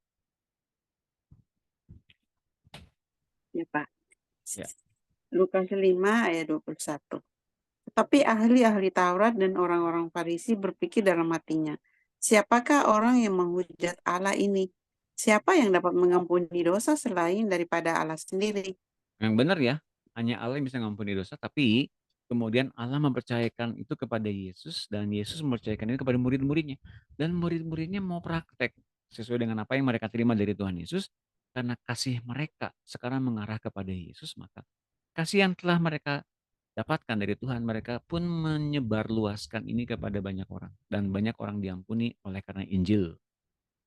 Yohanes 20:23 yang terakhir. Silakan dibaca. Siapa saja boleh. Ya, Pak. Terima kasih Bu Itun. Silakan Bu Itun. Yohanes 20 ayat 23. Jikalau kamu mengampuni dosa orang, dosanya diampuni. Dan jikalau kamu menyatakan dosa orang tetap ada, dosanya tetap ada. Nah, teman-teman saya punya satu dorongan ya. Kalau kita kemudian sedang berdoa syafaat, tiba-tiba ada orang yang perlu kita doakan, kita rindu orang yang dipulihkan sama Tuhan, ya. Bilang gini sama Tuhan, Tuhan utuslah seorang nabimu untuk datang kepada dia dan biar ia dipulihkan. Ya teman-teman, utus orang nabi untuk kemudian lewat Injil yang dipulihkan. Ya. Siapakah kemudian yang Tuhan utus? Nah, Tuhan akan milih siapapun yang peka berdasarkan kebutuhannya. Waktunya kapan saya nggak tahu. Tapi yang pasti doa orang benar besar kuasanya. Apakah kita orang benar teman-teman? Kita ini orang yang dibenarkan Tuhan. Kita memang masih bergumul dalam dosa kita. Kita mungkin masih bergumul dalam setiap masalah-masalah kita. Tapi itu tidak membuat kita semakin mundur dan tetap ada dalam stagnan. Tidak. Maka teman-teman yang mau mengikuti stagnasi itu apa? Nanti ikuti oleh Evangelis Billy. Nanti ada di RTM ya. Webinar ikuti di webinar RTM oleh Ketua Josgen, Pak Billy ya. Nanti ikuti apa itu arti stagnasi. Silakan nanti teman-teman ikuti di webinar RTM di hari Minggu ini. Oke? Jadi kalau ternyata kita punya pergumulan kepada orang lain, doakan. Bilang seperti apa yang saya bilang barusan, Tuhan utus seorang nabi untuk ia dipulihkan lewat Injil yang kau nyatakan. Nanti Tuhan akan menyuruh nabinya untuk datang kepada dia. Begitu ceritanya Tuhan, teman-teman. Oke, sebelum kita masuk ke sesi pertanyaan dan sesi sharing-sharing, silakan dibuka videonya, kita akan berfoto bersama. Masih segar bugar dengan cucunya buat Nida. Terima kasih sudah hadir. Terima kasih Bu Itun masih tetap masak. Wah, di dapur ini. Terima kasih Bu Enda. Wah, Bu Enda sudah ngopi-ngopi. Wah. Bu Made masih di dapur Bentar, juga. ini 1 menit, setengah menit saya pakai baju dulu. Oh, Baru habis mandi. oke. Ini kayaknya Bu Made sama dapurnya dengan Bu Itun. Sama ya? Kok sama warnanya? Oh, oke. Sedang di dapur. Oke. Bu Marta silakan, mau difotokah? Bu Emi, Bu Yohana? Bu Marta sedang berkendaraan, safe trip, God bless you. Ya, ini saya Maaf kayak, Pak, baru makan. saya maafkan. Saya maafkan Bu. Oke, mari kita berfoto bersama. Yuk, satu, Bu Emi, mau difotokah Bu Emi? 1, 2, 3. Satu lagi ya, 1, 2, 3. Oke, sekarang sesi sharing dan pertanyaan. Ada yang mau bertanya, boleh silakan. Pak, saya mau Ya, bertanya. boleh Eh, silakan. saya penasaran aja. Ingin Penasaran? tahu Ya. keturunan Esau, Ya. Amalek, Ya. apakah itu kan dia sangat benci Israel? Ya. Apakah hari-hari ini masih adakah Masih, keturunan ini? Bu. Ada. Maksudnya kan sejak yang kemarin Bapak bahas itu, pikiran saya itu ke sana. Masih, Bu. Berarti sekarang ini ada juga keturunan itu yang mereka begitu sangat membenci Israel sampai hari-hari ini. Oke. Ada lagi yang bertanya, boleh?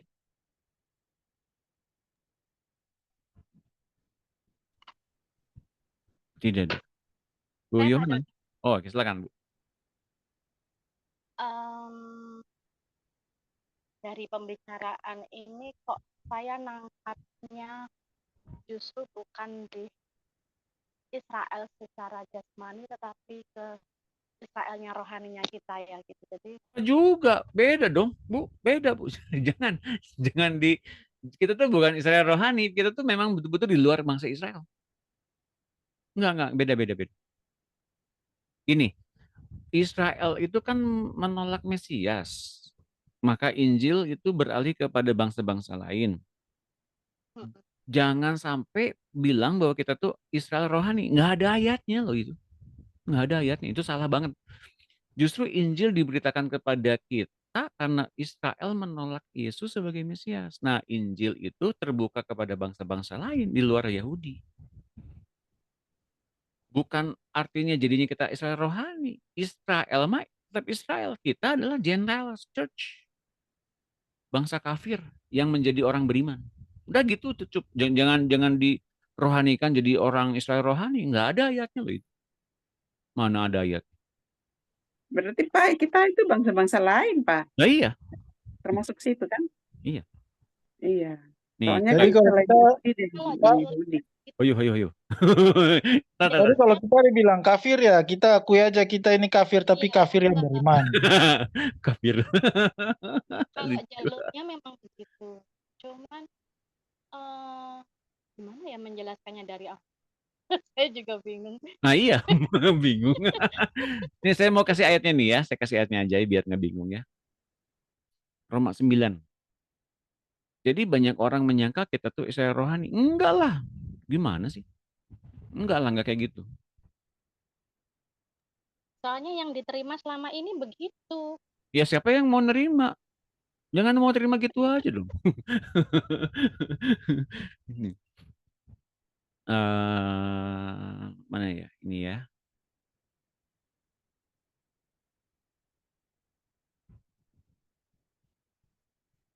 Nih. Jadi kalau untuk menunjukkan murkanya, loh, Roma 9:22. Jadi kalau untuk menunjukkan murkanya dan menyatakan kuasanya, Allah menaruh kesabaran yang besar terhadap benda-benda kemurkanya yang telah disiapkan untuk kebinasaan. Justru untuk menyatakan kekayaan kemuliaannya atas benda-benda belas kasihannya yang telah bersiapkannya untuk kemuliaan, yaitu kita yang telah dipanggilnya. Bukan hanya dari antara orang Yahudi, tapi juga dari antara bangsa-bangsa lain. Loh, berubah terus nih. Dulu. Nih, itu kita yang telah dipanggilnya bukan hanya dari antara orang Yahudi, tapi juga dari antara bangsa-bangsa lain. Seperti yang difirmankannya juga dalam kitab Nabi Hosea. Yang bukan umatku, yang bukan umat Israel akan kusebut umatku, dan yang bukan kekasih, kekasih. Dan di tempat di mana akan dikatakan kepada mereka, 26 ya, kamu ini bukanlah umatku. Di sana akan dikatakan kepada mereka anak-anak Allah yang hidup. Dan Yesaya berseru tentang Israel, lihat, sekalipun jumlah anak Israel seperti pasir di laut, namun hanya sisanya akan diselamatkan. Tadi yang saya bilang ya. Sebab apa yang difirmankan, sebab apa yang telah difirmankannya akan dilakukan Tuhan di atas bumi sempurna dan segera. Itu teman-teman. Jelas ya, jadi kita ini di luar bangsa Yahudi, bukan Yahudi rohani. Enggak lah, enggak kayak gitu. Jelas.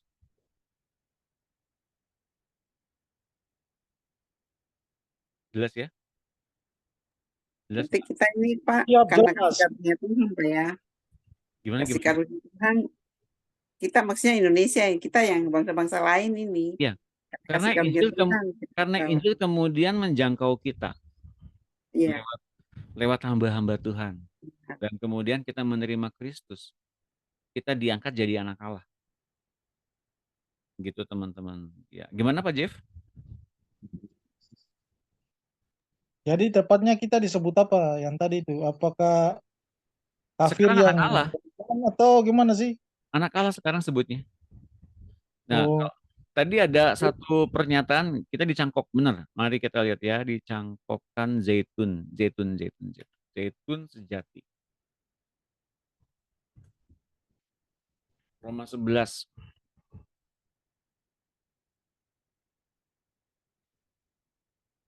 Sebab itu, Roma 11:22. Sebab itu perhatikanlah kemurahan Allah dan juga kekerasannya, yaitu kekerasan atas orang-orang yang telah jatuh.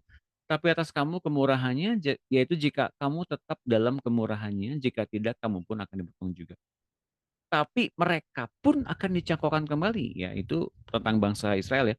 Jika mereka tidak tetap dalam ketidakpercayaan mereka, sebab Allah berkuasa untuk mencangkokkan mereka kembali. 24.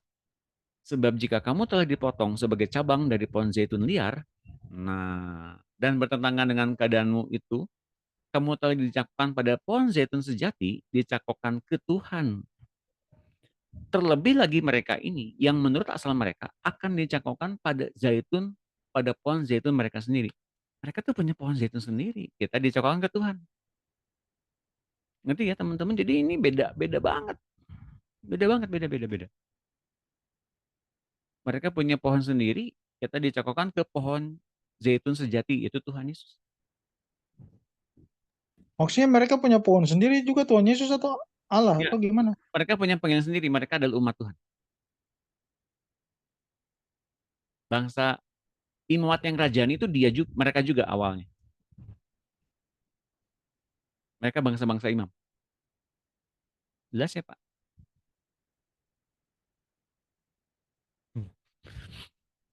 Jadi Jelas. intinya mereka punya pohon itu Allah, Oh, Yesus gitu. mereka itu adalah Yesus kan, kekasih Allah. Mereka adalah umat Allah. Mereka itu adalah kekasihnya Allah. Karena pilihan. oh Siapa iya. yang kemudian berdasarkan pilihan siapa? Pilihan Tuhan kepada Abraham. Nah, makanya nanti Pak Jeff dan teman-teman pasti ikutin telegramnya, ikutin khotbah yang saya kemarin hari Minggu. Tuhan mengikat perjanjian dengan ketiga orang ini, Abraham, Ishak, dan Yakub, dengan tanpa syarat apapun. Unconditionally guarantee. Tanpa syarat apapun. Mengapa? Karena Tuhan terpikat kepada mereka. Tapi kepada bangsa Israel, Tuhan bilang ini, asal kau sungguh-sungguh mengikuti segala perintah yang kuperintahkan kepadamu ini, maka kamu, nah jadi bersyarat. Nah kalau kita gimana? Bersyarat apa tidak? Di khotbah saya kemarin, Tuhan kalau mempunyai satu pilihan kepada kita karena kita diberikan satu pilihan dan kita mengikutinya, dan sungguh-sungguh mengikuti Kristus, ngeblend dengan seperti imannya Abraham, kita janjinya nggak bersyarat. Pasti ya dan terpenuhi dengan sempurna. Jelas ya? Tapi kan Pak, kita punya kelemahan-kelemahan. Nah, baca nanti, ikuti tadi di Telegram. Kalau kita hanya mengikuti kelemahan-kelemahan kita saja, kita belum pindah daerah. Nah, itu yang penjelasannya. Berarti kalau kita belum pindah daerah, maka cepat-cepat pindah daerah dengan dengar Tuhan ngomong. Pak, udah diikuti Pak. Apakah semuanya diikuti? Enggak semua. Berarti kita belum pindah daerah. Jelas teman-teman? Harus pindah daerah. Habis pindah daerah, terus kepada perpindahan demi perpindahan hingga kita penuh dalam Kristus.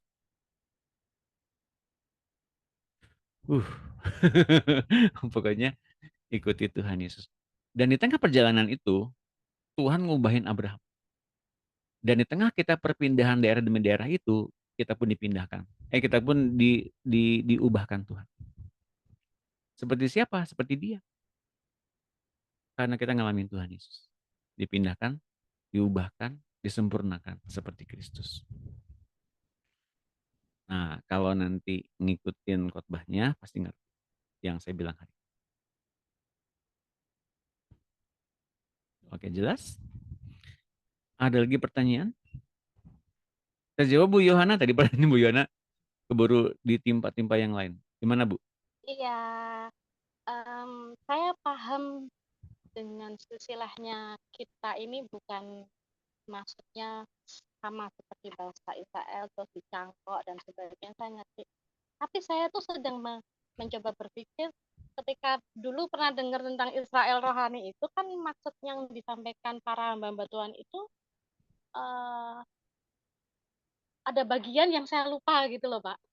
Ada bagian saya lupa kenapa kita disebut Israel rohani. Saya juga sedang berpikir ternyata itu salah gitu loh. Ternyata itu salah dan itu sebuah doktrin yang sudah lama sekali saya terima gitu kan, bahkan di sekolah Alkitab juga ternyata sempat ada pemahaman seperti itu dan ternyata salah. Jadi ketika ini saya sedang menelusuri, padahal sebenarnya saya poin pertanyaannya bukan di itunya gitu, tapi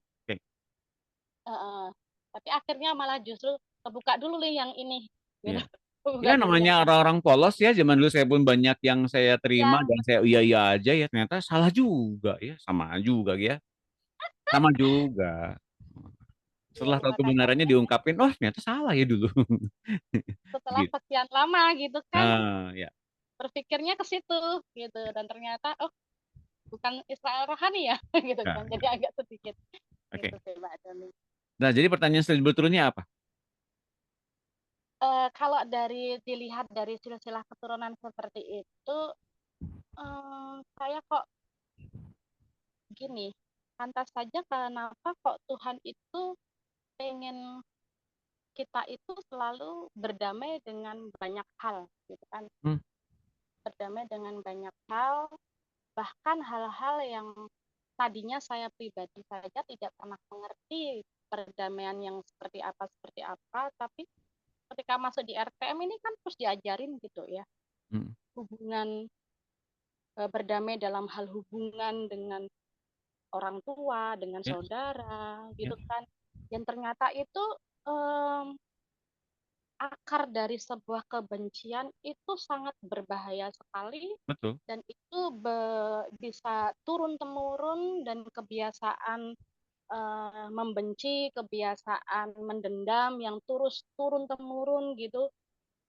Itu ternyata bisa, tadi yang Bapak bilang, bisa dijadikan bejana kemuliaan atau bejana murka, pembinasa itu tadi. Nah, bagaimana kalau bagi kita yang sudah ngerti area kita harus berdamai nih, tapi kita diperhadapkan dengan mungkin jalur keluarga dari keponakan atau dari tante atau dari om atau dari pokoknya dari silsilah keluarga besar yang mungkin ada beberapa perpecahan misalnya ini ya. Ini kan juga saya juga sering dapat ketika ada beberapa yang konseling gitu kan, mereka ada perpecahan dengan keluarganya, dengan saudaranya, begini-begini, bahkan dengan orang tuanya sendiri. Kalau dengan orang tua kan saya sendiri ngalamin, jadi saya tahu bagian-bagiannya. Tetapi ketika dengan saudara-saudara, ketika Bapak bicara tentang Esau ini, ada beberapa hal yang harus diperdamaikan gitu kan. Cuma kan dulu belum ada sesi ini ya. Zaman dulu belum ada sesi ini.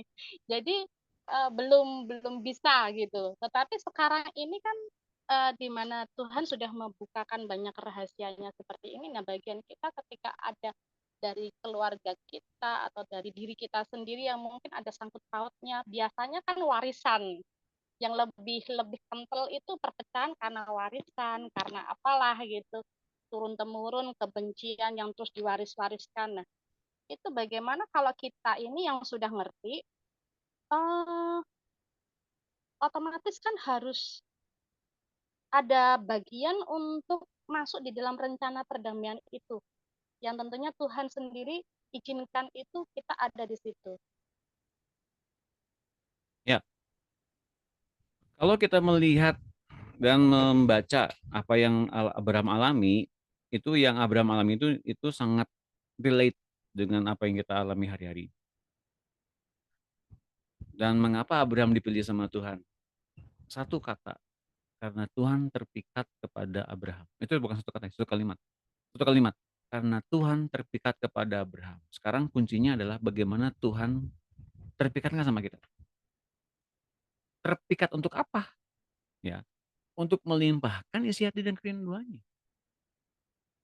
Tapi kan kita tuh punya keraguan-raguan, itu punya batasan, kita tuh punya banyak hal-hal yang kita pergumulkan, dan sampai dengan di titik apa akhirnya Abraham tuh tahu pergumulannya. Bukan dia nggak tahu pergumulannya, enggak. Tapi akhirnya dia ngomong sama sang penciptanya, ya. Karena kita tahu pada Yosua 24 ayat 2, Yosua ngomong sih sama bangsa Israel, kamu tahu nggak di seberang sungai Efrat dahulu ada seorang keluarga yang semuanya itu menyembah Allah lain, tidak menyembah Tuhan Allah. Itu kata Yosua kepada bangsa Israel. Dan dia ngomong soal siapa? Soal Abraham, Terah, Nahor, sekeluarga itu. Nah, kalau kita lihat Abraham itu ternyata punya punya sepupu di tanah Uz. Namanya siapa yang tahu? Yang pernah saya ceritakan? Seorang emir. Siapa yang tahu? Di tanah Uz. Nggak tahu, pada nggak tahu. Ayub. Ayub itu di tanah Uz, di tanah di mana ya kita ngerti lah. Di tanah Ismail sebetulnya. Tapi kok Ayub mengenal Tuhan? Karena akhirnya Ayub memandang Tuhan. Nah, ketika seseorang memandang Tuhan, dikenal oleh Tuhan dan bahkan mengenal Tuhan, semua perspektif itu bisa diubahkan oleh Tuhan. Asal orangnya mau diubah. Kapan ngubahinnya? Ketika seseorang mau berjalan bersama dengan Tuhan. Mau dipimpin oleh Tuhan masuk ke dalam berbagai-bagai bahkan permasalahan dalam hidupnya. Untuk tahu kemudian akar permasalahannya apa. Dan baru kita tahu dalam Kejadian 15, akar permasalahan Abraham itu apa? Dia takut mewariskan itu semua hanya kepada Eliezer. Dia ingin diupahi sama Tuhan, tapi dia melihat bahwa dia nggak berhak diupahi sama Tuhan. Kenapa? Karena dia nggak punya anak.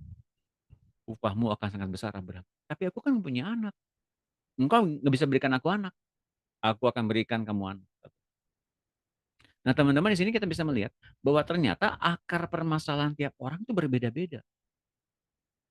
Nah, saya mau katakan, kalau kita kemudian mempunyai akar permasalahan yang berbeda-beda, yang sanggup kemudian tahu sendiri permasalahannya siapa? Kita dan pertemuan pribadi kita dengan Tuhan. Jadi bukan cuma soal warisan, karena kemudian kalau kita ngomong soal warisan, kita beratnya ke dunia materialistik. Sedangkan Tuhan bilang gini, kata siapa? Aku mendatangkan kedamaian ke dunia ini. Aku mendatangkan permusuhan. 2 lawan 3, 3 lawan 2 dalam satu rumah.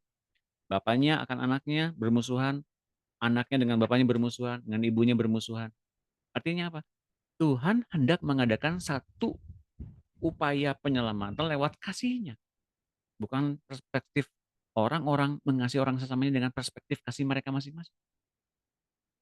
Hanya satu yang bisa mengubahkan semua orang, Tuhan Yesus. Nah, kalau kita kemudian ngejarnya berbagai macam hal berdasarkan warisan, terjebaklah sudah kita dalam dunia kematerialistikan. Karena memang itu masalahnya. Berarti yang terjadi adalah sebetulnya bukan itu saja sebetulnya teman-teman ya. Bukan itu saja ternyata. Di balik semuanya itu kemudian kita masih mempunyai apa? Ikatan-ikatan kepada maut. Teman-teman, kalau saya mau bilang, betul. Terima kasih. Terima kasih, Bu Yohana. Oke, Bu Marta, tadi mau bilang apa? Silakan. Iya, tapi direkam. Direkam, ngomong direkam. Oke, saya. Gimana sih, Bu? Oke, ada lagi yang mau bertanya? Boleh satu orang lagi? Habis. Oke. Jadi cuma Bu Livina yang udah dengerin khotbahnya ya? Nah, kalau ada yang udah dengerin sih, silakan nanti sharing, tapi nanti aja sharingnya. Saya rasa sudah cukup ya. Kita akan akhiri FFG pada sore hari ini. Terima kasih. Pak, masih mau tanya Pak. Oh ya, satu lagi ya. Iya itu, maksudnya perang yang sekarang ini, apakah itu memang dari perjanjian lama itu kan bangsa Israel itu kan berperang tuh dengan Amalek dan lain-lain. Maksudnya pada zamannya raja-raja itu kan kalau bangsa Israel itu tidak taat sama Tuhan, mereka kalah atau mereka melakukan pelanggaran. Mereka kalah. Tapi saat mereka minta ampun, rajanya itu sadar, dia mencari Tuhan, mereka akan menang. Nah, apakah itu yang terjadi sekarang dengan adanya sekarang ini? Saya itu ini Pak, apa ya?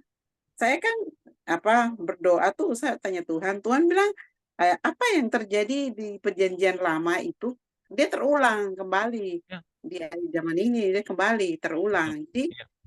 Jadi pemikiran saya tuh apakah ini merupakan proses juga dengan bangsa Israel sehingga dia mengalami yang sekarang, sehingga Perdana Menterinya itu kan sudah mundurkan diri tuh, dia sudah membubarkan kabinet perang itu, jadi dia kembalikan kepada badan pertahanan sana, pada pertahanan Israel.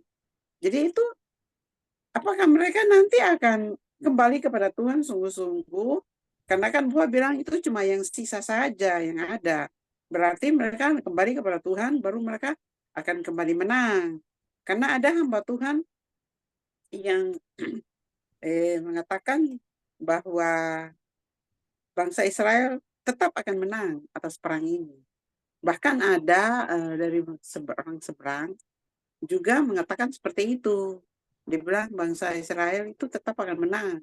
Ya saya kembali lagi, saya ingat, betul juga. Jadi saya bertanya sama Tuhan tentang hal ini. Jadi saya dikatakan bahwa apa yang terjadi dulu itu dia kembali terjadi sekarang. Apakah seperti itu, Pak? Tutup hari ini. PR-nya banyak ya teman-teman. Silakan Telegramnya di-download, lalu masuk ke FFG Telegram, ikuti khotbahnya, nikmati apa yang sedang Tuhan ajar lewat Telegram itu, dan kemudian ikuti juga pendalamannya lewat Telegram itu. Oleh Roh Kudus, dipimpin oleh Roh Kudus, mau masuk kemana lebih dalam. Nah, nanti silakan minta sama Roh Kudus ya. Kita tutup sore hari ini pemuridan. Terima kasih atas semua kasih dan perhatian teman-teman mengikuti acara ini dari awal hingga akhir. Dan jangan lupa hari Sabtu akan ada seperti biasa FFG, tidak pernah bolong-bolong lagi, meskipun mungkin saya akan terlambat datangnya, tapi tolong datang ya. Karena bisa jadi ada beberapa hal yang nggak direkam saking sensitifnya. Dan saya mau teman-teman akan mendapatkannya yang terbaru nanti di hari Sabtu. Yuk kita doa, kita akan tutup FFG pada sore hari ini. Tuhan, terima kasih kalau kami dipanggil keluar dari tenda kami masing-masing. Keluar dari ketidaklayakan, ketidakmampuan, bahkan kelemahan-kelemahan kami. Dan Kau pandang kami mampu berjalan bersama-sama dengan Kau. Dan oleh kasih-Mu kami telah diampuni, diterima oleh. Dan oleh panggilan-Mu juga kami telah dilayakan untuk jadi hamba-Mu. Dan kalau jadi hamba-Mu, maka Engkau yang menginginkan bahwa kami hidup apa yang berdasarkan yang Kau katakan dalam hati kami. Dan Tuhan, ini respon kami. Kami mau mengikuti apapun saja yang Kau taruh di hati kami masing-masing.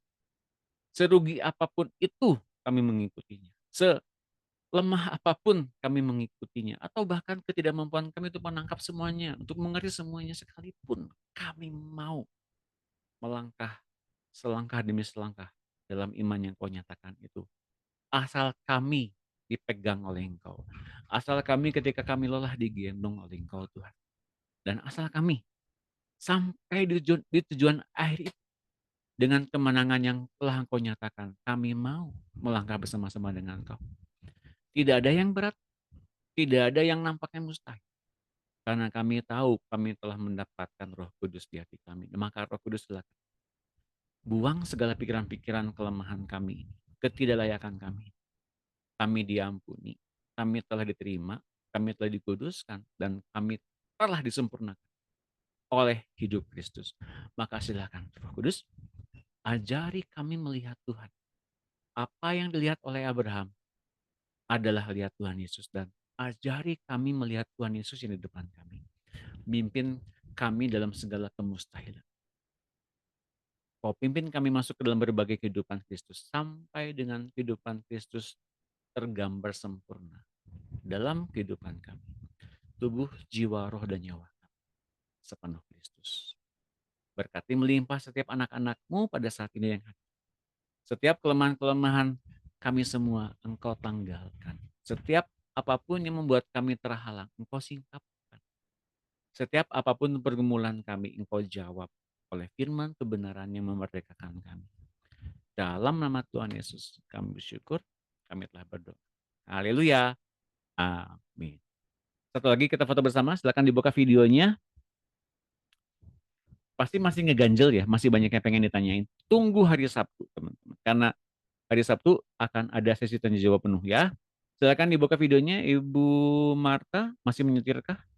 Berhenti dulu di tikungan. Tikungan.